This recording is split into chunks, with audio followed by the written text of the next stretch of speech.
This morning, Governor Greg Abbott is getting ready to sign a bill that would ban so-called sanctuary cities in Texas. Alana Rocha from the Texas Tribune joining us to talk about last night's debate in the Senate. Good morning. Thanks for being with us. Yeah, good morning. So Democrats have questioned the sponsor of this bill about the provision that would allow police officers to ask somebody's immigration status if they're detained or if they pull them over. What was his response to that? Yeah, I mean, he said that it doesn't require local law enforcement to ask a person's immigration status in, the amendment that passed in the House that allows them to do so in routine exchanges, including traffic stops. But the legal language does leave that possibility open.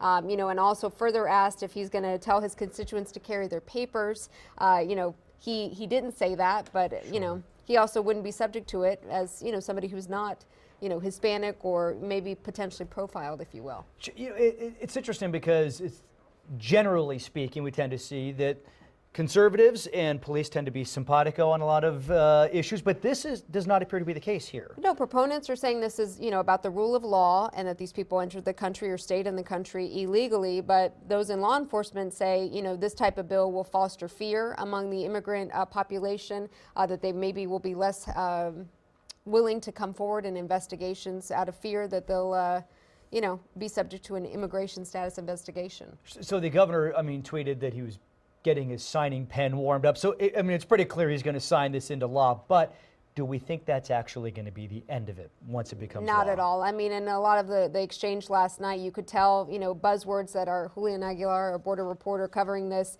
tweeted out. You heard civil offense, probable Democrats cause. saying this. Yeah, using these legal terms, I think, in preparation for the inevitable lawsuit. It would sound like there might be a lawsuit. I want to switch gears on that then to the so-called bathroom bill that we were talking about. There was the issue brought some LGBT rights protesters out, also faith leaders.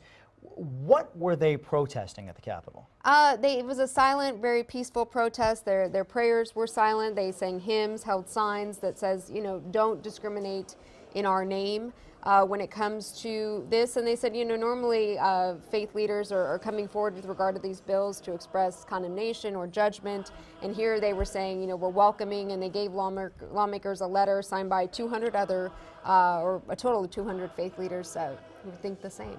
So what is then the status of this bill? So the House bill has a version that's different from the Senate bill, SB 6, and that had a committee last month, a committee hearing, but it hasn't moved, and it's up against a legislative deadline of Monday to get all House bills reported out of committee.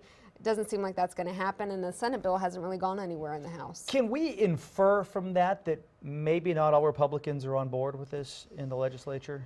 Not, in the House. Joe Straus, the head of the House Speaker, doesn't have an appetite for it and says it's not a priority, but a lot of Republicans in the House say they have the 76 votes to pass this out and have tried to tack on similar language to other bills to no avail. Well, I guess we'll have to see what happens. Alana Rocha, thank you so much. We appreciate it.